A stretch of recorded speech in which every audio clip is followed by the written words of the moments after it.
আজ আমি class 12-এর economics পড়াবো। আজকের টপিক হলো বেকারত্ব বা আনএমপ্লয়মেন্ট। আগের দিন আমরা আয় বৈষম্য ও দারিদ্র্য পর্যন্ত পড়েছি। আজকে আমরা পড়ব বেকারি বা বেকারত্ব বা আনএমপ্লয়মেন্ট। বেকারি বা বেকারত্ব কাকে বলে বা বেকারত্ব বলতে আমরা কি বুঝি? প্রচলিত মজুরি হারে প্রচলিত মজুরি হারে যতজন কাজ করতে ইচ্ছুক তাদের সবাই যদি কাজ না পায়, তাহলে যারা ওই মজুরি হারে কাজ করতে ইচ্ছুক কিন্তু কাজ পেল না তাদের বেকার বলা হয়। কোনো শ্রমিকের এই বেকার অবস্থাকে বেকারি বা বেকারত্ব বা আনএমপ্লয়মেন্ট বলে। ভারতের দারিদ্র্যের অন্যতম প্রধান কারণ হলো এই বেকারি বা বেকারত্ব। ভারতের পরিকল্পনা রচয়িতারা ধরে নিয়েছিলেন যে অর্থনৈতিক পরিকল্পনাকালে জাতীয় আয় বৃদ্ধির সাথে সাথে কর্মসংস্থান বাড়বে। সমস্ত কর্মহীন ব্যক্তিদের কর্মসংস্থান করা বা দেশে পূর্ণ কর্মসংস্থান বজায় রাখার লক্ষ্যমাত্রা কোনো পরিকল্পনাতেই গ্রহণ করা হয়নি। পরিকল্পনাকালে কর্মসংস্থান বেড়েছে ঠিকই, কিন্তু বেকারের সংখ্যাও পাল্লা দিয়ে বেড়েছে। এর দুটি কারণ হলো কি, যে দ্রুত হারে জনসংখ্যা বৃদ্ধি এবং শিল্পায়নের মন্থর হার।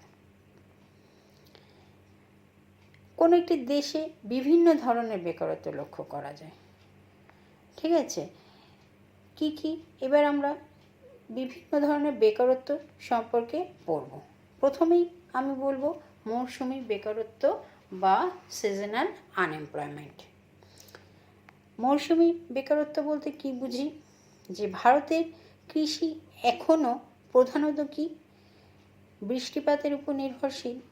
সেচ ব্যবস্থার যথেষ্ট প্রসার না ঘটায় বছরের একটি নির্দিষ্ট সময়েই চাষের কাজ হয়ে থাকে। এর ফলে কৃষকদের বা কৃষি শ্রমিকদের বেশ কয়েক মাস বেকার থাকতে হয়। এই ধরনের বেকারত্বকে মৌসুমি বেকারত্ব বা সিজনাল আনএমপ্লয়মেন্ট বলে। মৌসুমি বেকারত্ব যে শুধুমাত্র কৃষিক্ষেত্রেই দেখা যায় তা নয়, শিল্পক্ষেত্রেও মৌসুমি বেকারত্ব লক্ষ্য করা যায়। তারপর কি শিল্পক্ষেত্রে বেকারত্ব। শিল্পক্ষেত্রে বেকারত্বের কখন উদ্ভব হয়? কোনো দেশে বিভিন্ন শিল্পে শ্রমিক যোগানের সাথে সামঞ্জস্য রেখে শিল্পে নিযুক্তির সুযোগ যদি বৃদ্ধি না পায় তাহলে শিল্পক্ষেত্রে বেকারত্বের উদ্ভব হয়।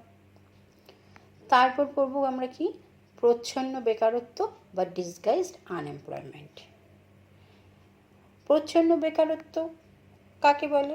যে ভারতে কৃষিক্ষেত্রে প্রচ্ছন্ন বেকারত্ব লক্ষ্য করা যায়। প্রয়োজনের তুলনায় অনেক বেশি লোক কৃষিতে নিযুক্ত থাকে। বেশ কিছু লোককে যদি কৃষির ক্ষেত্র থেকে সরিয়ে নিয়ে যাওয়া হয় তাহলেও কৃষিক্ষেত্রে উৎপাদন একই থাকে, কারণ যে অতিরিক্ত লোক কৃষিক্ষেত্রে নিযুক্ত থাকে তাদের মার্জিনাল প্রোডাক্টিভিটি 0, তার জন্য কৃষিক্ষেত্রে উৎপাদন একই থাকে। সুতরাং কৃষিক্ষেত্রে উৎপাদন একই রেখে যতজন লোককে কৃষিক্ষেত্র থেকে সরিয়ে নিয়ে যাওয়া সম্ভব হয় ততজনকে অধ্যাপক নার্সের মতে প্রচ্ছন্ন বেকার বলা হয়। এই ধরনের বেকারত্ব কৃষিক্ষেত্র ছাড়াও শিল্পক্ষেত্র এবং অন্যান্য জীবিকা ও পেশাতেও লক্ষ্য করা যায়। তারপরে কি আছে কাঠামোগত বেকারত্ব বা স্ট্রাকচারাল আনএমপ্লয়মেন্ট। এই কাঠামোগত বেকারত্বের উদ্ভব কখন হয়? দেশে যখন অর্থনৈতিক কাঠামোর পরিবর্তন ঘটে তখন যে বেকার সমস্যা দেখা দেয় তাকে কাঠামোগত বেকারত্ব বা প্রযুক্তিগত বেকারত্ব বলে। যেমন নূতন কৌশল প্রবর্তন, নূতন দ্রব্য আবিষ্কার, নূতন কলা কৌশলের ব্যবহার প্রভৃতির ফলে এই ধরনের বেকারত্ব দেখা যায়। ভারতে যত বৃহদায়তন শিল্প গড়ে উঠেছে ততই ক্ষুদ্র ও কুটির শিল্পগুলি ধ্বংস হয়েছে। এর ফলে বেশ কিছু লোক বেকার হয়ে পড়েছে। এদের বলা হয় কাঠামোগত বেকারত্ব। এরপর কি আছে বাণিজ্য চক্রজনিত বেকারত্ব। ধনতান্ত্রিক অর্থনীতির একটি বৈশিষ্ট্য হলো এই যে এই ধরনের অর্থনীতিতে নিয়মিতভাবে জাতীয় আয়ের ওঠানামা লক্ষ্য করা যায়। বাণিজ্য চক্রের যখন মন্দাবস্থা দেখা দেয় তখন জাতীয় আয় কমে, কর্মসংস্থান হ্রাস পায় এবং বেকারের সংখ্যা বৃদ্ধি পায়। একে বলে বাণিজ্য চক্রজনিত বেকারত্ব। ভারতে 60-এর দশকে অর্থনৈতিক মন্দা যখন দেখা দিয়েছিল তখন এই ধরনের বেকারত্ব দেখা দিয়েছিল। এরপর আমরা কি পড়ব? সংঘাতজনিত বা সংঘর্ষজনিত বেকারত্ব বা ফ্রিকশনাল আনএমপ্লয়মেন্ট। চাহিদার পরিবর্তন, কাঁচামাল ও শক্তির অভাব, হঠাৎ যন্ত্রপাতি ভেঙে যাওয়া প্রভৃতি কারণে উৎপাদন ব্যাহত হতে পারে। চাহিদা কমে গেলে উৎপাদন কম করতে হয়। কম উৎপাদনের জন্য কম শ্রমিক নিয়োগ করতে হয়। কিছু শ্রমিক কাজ হারিয়ে বেকার হয়ে পড়ে। এর ফলে আবার শ্রমবিরোধ দেখা দিলে, কারখানায় ছাঁটাই, ধর্মঘট প্রভৃতি দেখা দেয়, তখন শ্রমিকরা বেকার হয়ে পড়ে। এই ধরনের বেকারত্বকে সংঘাতজনিত বেকারত্ব বা ফ্রিকশনাল আনএমপ্লয়মেন্ট বলা হয়। এরপর কি? শিক্ষিত বেকারত্ব বা এডুকেটেড আনএমপ্লয়মেন্ট। ভারতে এই ধরনের বেকারত্ব মূলত শহরাঞ্চলে লক্ষ্য করা যায়। যে যখন কোনো দেশে শিক্ষিত ও কর্মক্ষম ব্যক্তি তাদের শিক্ষাগত যোগ্যতা থাকা সত্ত্বেও উপযুক্ত কর্মনিযুক্তির সুযোগ থেকে বঞ্চিত হয়, তাকে শিক্ষিত বেকারত্ব বলে। যেমন ভারতের পরিকল্পনাকালীন সময় কর্মমুখী শিক্ষার তুলনায় প্রথাগত সাধারণ শিক্ষার সুযোগ অধিক বিস্তৃত হয়েছে। তাছাড়াও গ্রামাঞ্চলের তুলনায় শহরাঞ্চলেই উচ্চশিক্ষার সুযোগ বেশি আছে বা সৃষ্টি হয়েছে। ফলে এক বিপুল সংখ্যক যুবক যুবতী কি ওই সাধারণ শিক্ষায় শিক্ষিত হয়ে উপযুক্ত কর্মসংস্থানের সুযোগ পায়নি। এর ফলে শিক্ষিত বেকারত্বের উদ্ভব হয়েছে। এছাড়াও 1990 সালে বি ভগবতী নেতৃত্বে গঠিত বেকারত্ব সম্পর্কে বিশেষজ্ঞ কমিটি 1973-এ তাদের রিপোর্ট প্রকাশ করে। এই বিশেষজ্ঞ কমিটির সুপারিশের ভিত্তিতে জাতীয় নমুনা সমীক্ষা সংস্থা বেকারত্ব সম্পর্কে আরও 3টি ধারণা দেয়। সেগুলো কি? 1 নম্বর হচ্ছে কি? স্বাভাবিক পদমর্যাদায় বেকারত্ব। স্বাভাবিক পদমর্যাদা বেকারত্ব কি? যে সমস্ত ব্যক্তি 1 বছর বা তার বেশি সময় বেকার থাকে তাদের স্বাভাবিক পদমর্যাদার বেকারত্ব বলে। 2 নম্বর, চলতি সাপ্তাহিক পদমর্যাদায় বেকারত্ব। যে সমস্ত ব্যক্তি 1 সপ্তাহ বা 7 দিনে 1 ঘন্টার জন্যও কাজ পায় না তাদের চলতি সাপ্তাহিক পদমর্যাদায় বেকারত্ব বলে। চলতি সাপ্তাহিক পদমর্যাদার বেকারত্ব দ্বারা ব্যক্তি 7 দিনের কাজের ধরন বিশ্লেষণ করে বেকারত্ব পরিমাপ করা হয়। যদি কোনো ব্যক্তি দিনে 1 ঘন্টা বা তার বেশি কিন্তু 4 ঘন্টার কম কাজ করে তাহলে সেই ব্যক্তি অর্ধদিবস কাজ করেছে বলে ধরা হয়। আর যদি কোনো ব্যক্তি দিনে 4 ঘন্টা বা তার বেশি কাজ করে তাহলে সে সম্পূর্ণ দিবস কর্মরত বলে ধরা হয়। 3 নম্বর কি? চলতি দৈনিক পদমর্যাদায় বেকারত্ব। প্রতি সপ্তাহে কর্মহীন শ্রম দিবস ও প্রতি সপ্তাহে মোট শ্রম দিবসের অনুপাতের মাধ্যমে এই পদ্ধতিতে বেকারত্ব পরিমাপ করা হয়। এতক্ষণ আমরা ভারতে যে বিভিন্ন ধরনের বেকারত্ব দেখা দেয় সেই সম্বন্ধে পড়লাম।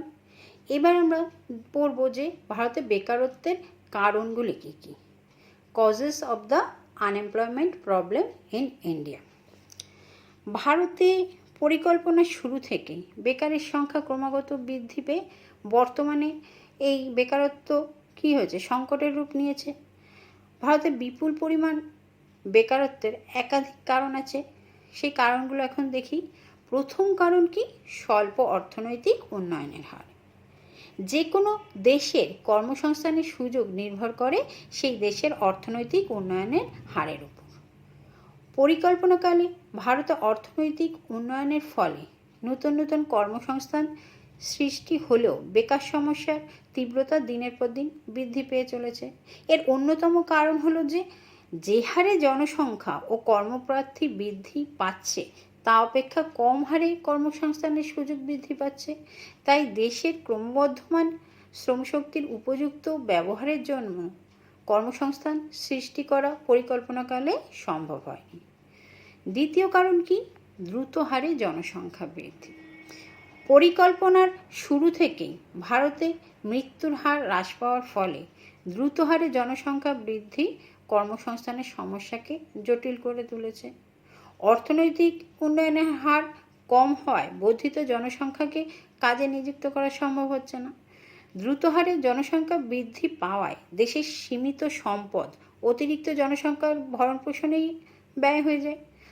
ফলে দেশে মূলধন গঠনের হার হ্রাস পাচ্ছে এবং কর্মসংস্থানের সুযোগ সৃষ্টির হারও বাধাপ্রাপ্ত হচ্ছে। 3 নম্বর বা তৃতীয় কারণ কি? অনুপযুক্ত প্রযুক্তি। উপাদানের যোগানের উপর নির্ভর করে যথোপযুক্ত প্রযুক্তি নির্বাচন করা হয়। ভারতে শ্রমের প্রাচুর্য ও মূলধনের স্বল্পতা আছে, তাই ভারতে মূলধনের তুলনায় শ্রমিক কি সুলভ, সুলভে শ্রমিক পাওয়া যায়। কিন্তু তা সত্ত্বেও ভারতে শ্রমনির্ভর প্রযুক্তির পরিবর্তে মূলধন নির্ভর প্রযুক্তি শিল্পে তো বটেই, এমনকি কৃষিতেও ব্যবহৃত হয়। ফলে কর্মসংস্থানের সুযোগ হ্রাস পায়। শুধু তাই নয়, শিল্প মালিকরা অতিরিক্ত মুনাফার আশায় শিল্পক্ষেত্রে পুনর্গঠন চালিয়ে যাচ্ছে। ফলে কর্মচ্যুতির হার উল্লেখযোগ্যভাবে বৃদ্ধি পাওয়ায় বেকারত্ব বৃদ্ধি পাচ্ছে। চতুর্থ কারণ কি? জাতীয় কর্মসংস্থান নীতির অভাব। পরিকল্পনার শুরু থেকে ভারতের সঠিক কর্মসংস্থান নীতির অভাব দেখা দেয়। যে পরিকল্পনার প্রথম দিকে বেকার সমস্যার সমাধানের উপর আলাদাভাবে গুরুত্ব দেওয়া হয়নি, কারণ পরিকল্পনা কমিশন মনে করেছিল যে অর্থনৈতিক উন্নয়নের সঙ্গে সঙ্গে অতিরিক্ত কর্মসংস্থান সৃষ্টি হবে এবং বেকারত্ব হ্রাস পাবে। কিন্তু এটি না হয় ষষ্ঠ পরিকল্পনা থেকে বেকার সমস্যার সমাধানের উপর গুরুত্ব দেওয়া হয় ঠিকই, কিন্তু মানব সম্পদ ব্যবহারের কোনো সঠিক নীতি ও কার্যক্রম গ্রহণ করা হয়নি। কর্মসংস্থান বৃদ্ধির জন্য কতগুলি কর্মসূচি ও ত্রাণ বন্টনের মধ্যেই সরকারের দায়িত্ব সীমাবদ্ধ থাকায় শুধুমাত্র স্বল্পমেয়াদী পরিকল্পনা গ্রহণ করা হয়েছে। কিন্তু ভারতে বিপুল পরিমাণ কর্মপ্রার্থী কর্মসংস্থানের জন্য যে ধরনের দীর্ঘমেয়াদী পরিকল্পনার প্রয়োজন ছিল তা গ্রহণ না করার ফলে ভারতের বেকার সমস্যা ক্রমশ বৃদ্ধি পেয়েছে। পঞ্চম কারণ কি? প্রকৃতি নির্ভর কৃষি। ভারতের বেশিরভাগ জনসাধারণ কৃষির উপর নির্ভরশীল হওয়া সত্ত্বেও ভারতীয় কৃষি এখনও প্রকৃতির উপর অনেকাংশে নির্ভরশীল। প্রকৃতির উপর কৃষি নির্ভরশীল হওয়ায় সারা বছর কৃষকের পক্ষে কৃষিকাজে নিযুক্ত থাকা সম্ভব হয় না। ফলে গ্রামাঞ্চলে বেকারত্ব বৃদ্ধি পাচ্ছে। ষষ্ঠ কারণ কি? শিল্পক্ষেত্রে ব্যর্থতা। ভারতে অনিয়মিত ও অনিশ্চিত শক্তি সরবরাহ, পরিবহনের অব্যবস্থা, কাঁচামালের সমস্যা, শ্রমিক মালিক সম্পর্কের অবনতি প্রভৃতি কারণে শিল্পক্ষেত্রের উৎপাদন ক্ষমতার পূর্ণ ব্যবহার সম্ভব হয় না। ফলে কর্মসংস্থানের সুযোগও সম্প্রসারিত হয় না। সপ্তম কারণ কি? ত্রুটিপূর্ণ শিক্ষা ব্যবস্থা। স্বাধীন ভারতের শিক্ষা ব্যবস্থা ত্রুটিপূর্ণ এবং বাস্তববর্জিত। কারণ কি? কারণ ইংরেজ শাসনকালে ভারতে বিদেশি শাসকদের প্রয়োজনে কেরানি তৈরির উদ্দেশ্যে যে শিক্ষা ব্যবস্থা প্রবর্তন করা হয়েছিল সেই শিক্ষা ব্যবস্থাই স্বাধীনতার পর থেকে ভারতে প্রচলিত আছে। পুঁথিগত এই শিক্ষা ব্যবস্থা মানব উন্নয়ন বিরোধী, কিন্তু দুঃখের বিষয় স্বাধীনতার পর দীর্ঘ সময় অতিবাহিত হওয়া সত্ত্বেও সেই শিক্ষা ব্যবস্থাই এখনও বহাল আছে। প্রকৃতপক্ষে ভারতীয় অর্থনীতির প্রয়োজন ও পরিকল্পনার দীর্ঘমেয়াদী লক্ষ্যের সঙ্গে সামঞ্জস্য বজায় রেখে ভারতে কোনো সুস্পষ্ট শিক্ষা ব্যবস্থা ও মানব সম্পদ ব্যবহারের পরিকল্পনা তৈরি করা হয়নি। শিক্ষাক্ষেত্রে, বিশেষত উচ্চশিক্ষার ক্ষেত্রে উদারনীতি গ্রহণের ফলে ভারতে শিক্ষিত বেকারের সংখ্যা বৃদ্ধি পেয়েছে। এই যে কারণগুলো আমরা এতক্ষণ জানলাম, এই কারণগুলো ছাড়াও দেশ বিভাগ, শ্রমের গতিশীলতার অভাব, ক্ষুদ্র ও কুটির শিল্পের বিকাশের অভাব প্রভৃতি কারণে ভারতের বেকার সমস্যা আরও বৃদ্ধি পেয়েছে। এবার ভারতে এই বেকার সমস্যা দূরীকরণের জন্য ভারত সরকার কি কি কর্মসূচি গ্রহণ করেছে সেগুলো এবার দেখি। এই বেকার সমস্যা দূর করার জন্য ভারত সরকার নানাবিধ কর্মসূচি গ্রহণ করেছে। সেই কর্মসূচিগুলো কি কি? প্রথম হচ্ছে সুসংহত গ্রামীণ উন্নয়ন কর্মসূচি বা IRDP, যে ইন্টিগ্রেটেড রুরাল ডেভেলপমেন্ট প্রোগ্রাম। গ্রামাঞ্চলে বেকারত্ব দূর করার জন্য 1976-77 সালে সুসংহত গ্রামীণ উন্নয়ন কর্মসূচি চালু করা হয়। এই কর্মসূচির উদ্দেশ্য হলো যে ঋণ ও ভর্তুকির মাধ্যমে গ্রামাঞ্চলের দরিদ্রতম পরিবারগুলোকে সাহায্য করা। প্রকৃতপক্ষে চাষের যন্ত্রপাতি, গরু মহিষ ক্রয়, ক্ষুদ্র ও কুটির শিল্পের যন্ত্রপাতি ক্রয় ইত্যাদির মাধ্যমে আয় সৃষ্টিকারী সম্পদ বৃদ্ধির উদ্দেশ্যে আর্থিক সাহায্য দান হলো এই কর্মসূচির মূল উদ্দেশ্য। 2 নম্বর কি? জাতীয় গ্রামীণ কর্মসংস্থান কর্মসূচি বা ন্যাশনাল রুরাল এমপ্লয়মেন্ট প্রোগ্রাম বা NREP। গ্রামাঞ্চলে কর্মসংস্থানের উদ্দেশ্যে 1980 সালে জাতীয় গ্রামীণ কর্মসংস্থান কর্মসূচি চালু করা হয়। এই কর্মসূচির উদ্দেশ্য হলো গ্রামাঞ্চলের দরিদ্র জনসাধারণের মজুরিভিত্তিক অতিরিক্ত কর্মসংস্থানের ব্যবস্থা করা, স্থায়ী সম্পদ সৃষ্টির ব্যবস্থা করা এবং গ্রামাঞ্চলে জনসাধারণের জীবনযাপনের গুণগত দিকের উন্নতি ঘটানো। তারপর 3 নম্বর কি? গ্রামীণ ভূমিহীন কর্মসংস্থান নিশ্চয়তা কর্মসূচি। গ্রামাঞ্চলে কর্মসংস্থানের উদ্দেশ্যে 1983 সালে সম্পূর্ণভাবে কেন্দ্রীয় সরকার দ্বারা পুষ্ট গ্রামীণ ভূমিহীন কর্মসংস্থান কর্মসূচি শুরু করা হয়। এই কর্মসূচির উদ্দেশ্য হলো গ্রামাঞ্চলে ভূমিহীন কৃষি শ্রমিকদের কর্মসংস্থানের নিশ্চয়তা প্রদান করা। প্রকৃতপক্ষে এই কর্মসূচির মাধ্যমে গ্রামাঞ্চলে ভূমিহীন কৃষি শ্রমিকদের প্রতিটি পরিবারকে কমপক্ষে 100 দিনের জন্য কর্মসংস্থানের নিশ্চয়তা দেওয়া হয়। 4 নম্বর, শহরের শিক্ষিত যুবকদের জন্য স্বনিয়োজিত কর্মসংস্থান প্রকল্প। শহরাঞ্চলে কর্মসংস্থানের উদ্দেশ্যে 1983-84 সালে শহরের শিক্ষিত যুবকদের জন্য স্বনিয়োজিত কর্মসংস্থান প্রকল্প চালু করা হয়। এই প্রকল্পের উদ্দেশ্য হলো ঋণ ও ভর্তুকির সাহায্যে শহরাঞ্চলের শিক্ষিত যুবকদের স্বনিয়োজিত কর্মসংস্থানে উৎসাহ দেওয়া। যে সমস্ত পরিবারের বাৎসরিক আয় 10,000 টাকার নিচে, সেই পরিবারের 18 থেকে 33 বছর বয়স পর্যন্ত শিক্ষিত যুবকদের এই প্রকল্প অনুযায়ী ঋণের ব্যবস্থা করা হয়। 5 নম্বর কি? যে শহরে দরিদ্র জনসাধারণের জন্য স্বনিয়োজিত কর্মসংস্থান কর্মসূচি।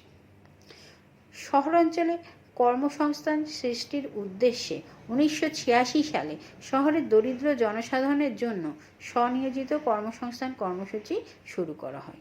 এই কর্মসূচির উদ্দেশ্য হলো ঋণ ও ভর্তুকির সাহায্যে শহরাঞ্চলের দরিদ্র পরিবারের যুবকদের স্বনিয়োজিত কর্মসংস্থানে উৎসাহ দেওয়া। তারপর পয়েন্ট, জওহর রোজগার যোজনা। গ্রামাঞ্চলে কর্মসংস্থান সৃষ্টির উদ্দেশ্যে জাতীয় গ্রামীণ কর্মসংস্থান কর্মসূচি ও গ্রামীণ ভূমিহীন কর্মসংস্থান নিশ্চয়তা কর্মসূচি দুটির সংযুক্তি ঘটিয়ে 1989 সালে জওহর রোজগার যোজনা নামে একটি গ্রামীণ কর্মসূচি শুরু করা হয়। এই কর্মসূচির উদ্দেশ্য কি? এই কর্মসূচির উদ্দেশ্য হলো গ্রামাঞ্চলে বেকারদের কর্মসংস্থানের সুযোগ সৃষ্টি এবং দারিদ্র্য সীমার নিচে বসবাসকারী ব্যক্তিদের সুযোগ সুবিধা দেওয়ার উদ্দেশ্যে উৎপাদনশীল সামাজিক সম্পদ সৃষ্টি ও জীবনের গুণগত মান উন্নয়ন। তারপরের পয়েন্ট, নেহেরু রোজগার যোজনা। শহরাঞ্চলে কর্মসংস্থানের জন্য 1989 সালে নেহেরু রোজগার যোজনা চালু করা হয়। এই যোজনার উদ্দেশ্য হলো ছোট ছোট ব্যবসায়ীকে ঋণ দেওয়া, মজুরির বিনিময়ে কর্মসংস্থানের ব্যবস্থা, দরিদ্র জনসাধারণের মৌল সুবিধা সৃষ্টি, বাসস্থান উন্নয়ন ইত্যাদির জন্য অর্থ সাহায্য করা। 8 নম্বর পয়েন্ট, প্রধানমন্ত্রী রোজগার যোজনা। প্রধানমন্ত্রী রোজগার যোজনা শহরাঞ্চলে 1993 থেকে 94 সালে এবং গ্রামাঞ্চলে 1994 থেকে 95 সালে চালু করা হয়। এই কর্মসূচির উদ্দেশ্য হল স্বনিয়োজিত কর্মসংস্থানের জন্য শিক্ষিত বেকারদের অর্থনৈতিক দিক দিয়ে সম্ভাবনাময় প্রকল্প স্থাপনে সহায়তা করা হয়।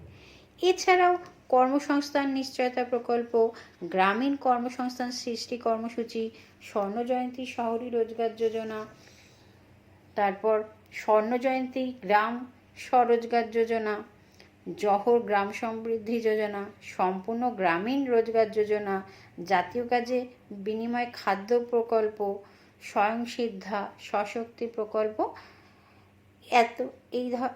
এবং রাষ্ট্রীয় মহিলা কোষ, মহিলাদের প্রশিক্ষণ ও কর্মসংস্থানের জন্য প্রকল্প, জাতীয় গ্রামীণ কর্মসংস্থান নিশ্চয়তা প্রকল্প, এতগুলি প্রকল্প ভারত সরকারের তরফ থেকে, ভারত সরকারের দিক থেকে গ্রহণ করা হয়েছে।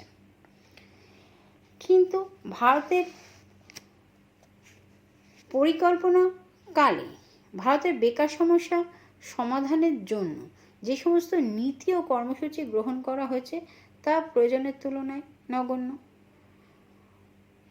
প্রকৃতপক্ষে সরকারি নীতি ও কর্মসূচিগুলো সুনির্দিষ্টভাবে উল্লেখ করা হলেও এগুলির রূপায়ণে নানা ধরনের দুর্নীতি ও রাজনৈতিক হস্তক্ষেপের ফলে কাম্য প্রতিদান দিতে ব্যর্থ হয়েছে। ভারতে মানব সম্পদ পরিকল্পনা পূর্ণাঙ্গ না হওয়ার জন্য ভারতে বেকার সমস্যা বর্তমানকালে সর্বাপেক্ষা ভয়াবহ সমস্যা হয়ে উঠেছে। এবার ভারতের বেকারত্ব সমস্যা সমাধানের জন্য কি কি সমাধান বা কি কি রেমিডি আমরা প্রস্তাব করা হয়েছে যে ভারতের বেকারত্ব সমস্যার প্রতিবিধান করার জন্য কি কি রেমিডি বা কি কি সমাধান প্রস্তাবিত হয়েছে সেগুলো দেখি। ভারতের অর্থনৈতিক কাঠামোর মধ্যে বেকার সমস্যার কারণ সুপ্ত অবস্থায় আছে, তাই ভারতের অর্থনৈতিক কাঠামোয় মৌলিক পরিবর্তন না ঘটিয়ে বেকার সমস্যার স্থায়ী সমাধান সম্ভব নয়। কিন্তু তা সত্ত্বেও ভারতের বেকার সমস্যার সমাধানের জন্য কিছু সুপারিশ করা যেতে পারে। সেই সুপারিশগুলো কি? 1 নম্বর হচ্ছে অর্থনৈতিক উন্নয়নের হার বৃদ্ধি। যে ভারতে বেকার সমস্যার স্থায়ী সমাধান সম্ভব হবে দ্রুত হারে অর্থনৈতিক উন্নয়নের মাধ্যমে। দ্রুত হারে অর্থনৈতিক উন্নয়নের জন্য কৃষি, শিল্প, ব্যবসা বাণিজ্য, পরিবহন ইত্যাদির উন্নয়ন প্রয়োজন। এর জন্য প্রয়োজন হলো দীর্ঘমেয়াদী কর্মসূচি। 2 নম্বর পয়েন্ট কি? জনসংখ্যা বৃদ্ধির হার হ্রাস। ভারতে দ্রুত হারে জনসংখ্যা বৃদ্ধি বেকার সমস্যার জন্য নানা দিক থেকে দায়ী। তাই বেকার সমস্যার সমাধানের জন্য জনসংখ্যা বৃদ্ধির হার যাতে হ্রাস পায় তার জন্য প্রয়োজনীয় ব্যবস্থা গ্রহণ করা উচিত। 3 নম্বর পয়েন্ট কি? শিল্পক্ষেত্রের উন্নয়ন। দ্রুত হারে শিল্পে বিনিয়োগ বৃদ্ধির মাধ্যমে বেকার সমস্যার সমাধান করা যেতে পারে। শিল্প উন্নয়নের কৌশল নির্বাচনে যেখানে প্রতিযোগিতা কম সেই সমস্ত ক্ষেত্রে শ্রমনিবিড় উৎপাদন পদ্ধতি এবং যে সমস্ত ক্ষেত্রে তীব্র বিদেশি প্রতিযোগিতা আছে সে সমস্ত ক্ষেত্রে মূলধন নিবিড় উৎপাদন পদ্ধতি গ্রহণ করা উচিত। শিল্পের দক্ষতা বৃদ্ধির জন্য পরিচালনা ও ব্যবস্থাপনার উন্নতি, শ্রমিকের দক্ষতা বৃদ্ধির জন্য কারিগরি শিক্ষা ও শিক্ষা ব্যবস্থার প্রসার ঘটিয়ে কর্মসংস্থানের সুযোগ বৃদ্ধি করা যেতে পারে। 4র্থ পয়েন্ট কি? যে কৃষি ব্যবস্থার পুনর্গঠন। প্রকৃত ভূমি সংস্কার, ক্ষুদ্র ও প্রান্তিক কৃষকদের মধ্যে স্বেচ্ছায় সমবায় সমিতি স্থাপন, সেচ, সার, কৃষি ঋণ, উচ্চ ফলনশীল বীজের পর্যাপ্ত ব্যবস্থা, উন্নত বিক্রয় ব্যবস্থা প্রভৃতির মাধ্যমে কৃষি ব্যবস্থার পুনর্গঠন হলে গ্রামাঞ্চলে বেকার সমস্যা সমাধানের প্রধান পদক্ষেপ। বা গ্রামাঞ্চলের বেকার সমস্যার সমাধান হবে।